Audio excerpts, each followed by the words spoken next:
Hello everyone, here we're going to talk about in the 5 fundamentals of foosball, the 5th and final fundamental, and that is execute or execution. So just a quick reminder, 5 fundamentals are you got to get control, you got to set up, you got to read the defense, decide, and then execute. Same thing on the 3 bar, get control, set up, read, decide, execute. So execute is really about a couple of different things. First thing, it's about being able to execute under pressure.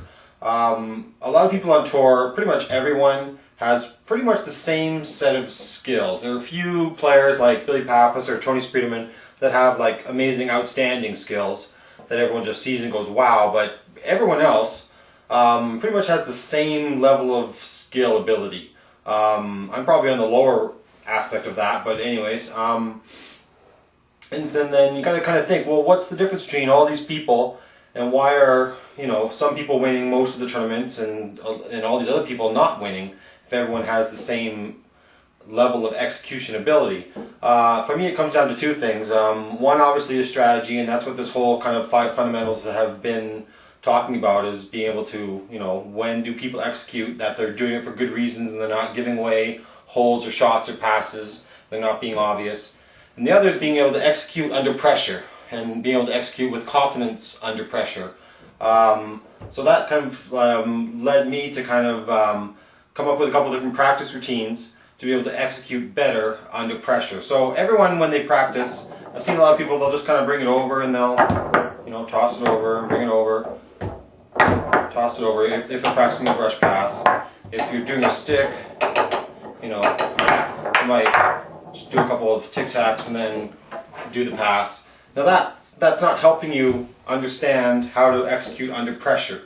It might build some muscle memory, but if you just build it over, the muscle memory, if you just bring it over, the muscle memory you're learning is just bringing it over and passing. And that's not going to be very effective in a game against the same player who gets used to that kind of timing. So you actually have to get used to dribbling the ball, used to reading, and this helps you practice it. So at least you get used to that repetition, that cycling. But I wanted to add one little thing to that, and that's being able to practice with pressure. Now, practicing by yourself, it's not it's kind of tough to build pressure.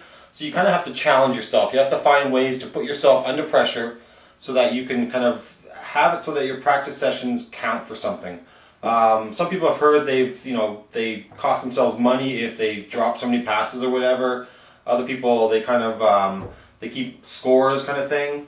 What I do, I like to actually practice within, make myself do 10 passes in a row. Say if I'm practicing my 5 bar, I have to be able to do 10 passes in a row of all my options.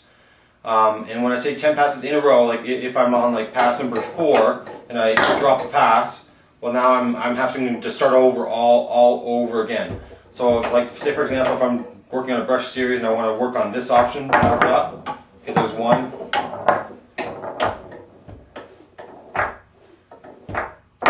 2.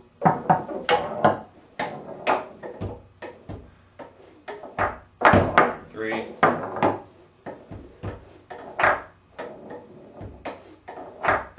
4, and so on, all the way up to 10. Now, what that will do, it'll help you, it will give you the muscle memory of being able to do things in a repetitious fashion, so you're doing the pass again and again and again. The thing it'll do, once you get down to 6 or 7 or 8, now it's 8, you're on the 8th one, you want to make that 9th pass. So now it kind of adds some extra pressure. Right there, I would have actually had to say, no, I lost it, so now I need to start over. So it adds some pressure, that 9th and 8th and 10th one, it adds some pressure to your pass where you really need to start to focus. You're not just, being relaxed and goofing around, practicing whatever, taking it easy.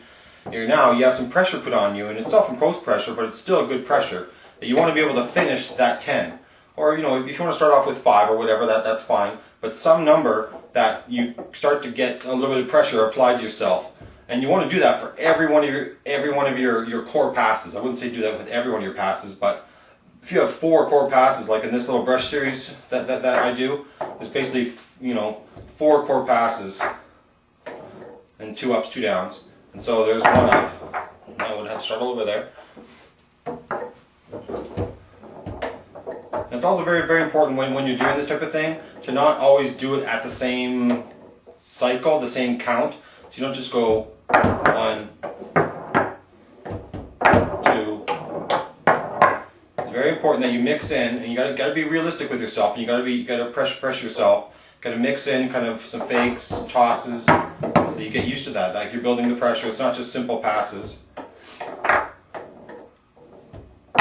So that's why I'm on 3 now still.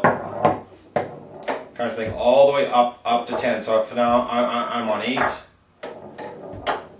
He really teaches you to be disciplined with where that ball is. That probably wasn't a very good pass. I don't know if I'd count myself to say that it wasn't 8, but I'd probably make myself do that one again. I wouldn't start all over from scratch again, but you telegraph these passes pretty bad. But anyways, I think you get the idea.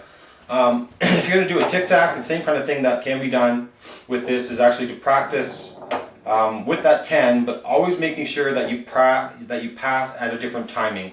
Brush passing is a little bit tougher. You know, there's only a few distinct, maybe 3 or 4 or 5 times that you can actually pass the ball. If you're bouncing off the wall, that is. There, I would have lost that and I had to start recounting all over again. But if you're doing a tic-tac, then I would kind of like, if I know I need to do 10, and it's going like 1, 2, 3, 4, 5, 6, 7, 8, 9, 10. So now I've done 10, now I can do 9. 1, 2, 3, 4, 5, 6, 7, 8, 9. And down to 8. 1, 3, 4, 5, 6, 7. I would have lost it there. Would have to start counting over again. So what this does is too, like I mentioned, it really gives you a good way to repeat your passes. But it also, while you're working through all of your passes, it also lets you know which ones you need to work on more than others. Because if you're going to start to do this, you say if you have this pass within your series, like a bump up kind of thing. If you're really struggling getting the 10 in a row or 5 in a row, what it is, maybe it's time to really practice on that pass a lot more than the others. And doing this routine will actually force you to practice it more, because if you're starting to having to repeat, to get the 10 in a row or 5 in a row, then it's going to at least it's got built-in forced repetition of the weaker passes or weaker shots. But plus it might also let you know, well, maybe that pass shouldn't be part of your series if it's really that much weaker than all of the rest. And this is what kind of something that I stumbled upon, that bump up pass was, for me anyways, just wasn't consistent. I get it sometimes, especially under pressure, just a little bump there. I can do it sometimes, but just trying to do 10 in a row compared to my other passes, it just wasn't worth it. I can hit it now because I'm not, again, under pressure, but so that's one thing that really helps there, is being able to practice with pressure. What other people do as well is they'll have the ball back here, and they'll have to work it up the table. So they'll keep scoring. Okay, 0-0. Now I need to work it up the table and execute one option from my 2 to my 5, and then my 5 to my 3, and 3 to the net. Then I score a point. If I mess up at any time in there, my opponent gets a point. So I kind of work it up. Work on different options. Don't always do the same one. So there I made my pass, set up,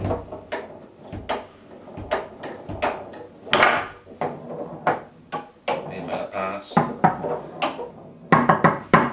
set up. You can make yourself actually have to hit different holes on the 3 bar. Let's try a push, fake, push. So I would get 1 point there. And say if next time it's going along, whoops, right there. See, I would have actually had to give my opponent a point. And you play it, and you play up to 5. So you're putting some pressure on yourself. You want to make sure that you can at least win. And you're working all the way up at the table, doing different options, making sure you're mixing in a lot of different options, not going for your best pass all of the time, because sometimes your opponent's not giving you your best pass when it matters. So that's one way to kind of work on, like, in any other way that you could find to put yourself under pressure within a timed fashion as well. Because sometimes you're under pressure and you're under the clock as well. There's the pressure of the match, but you're also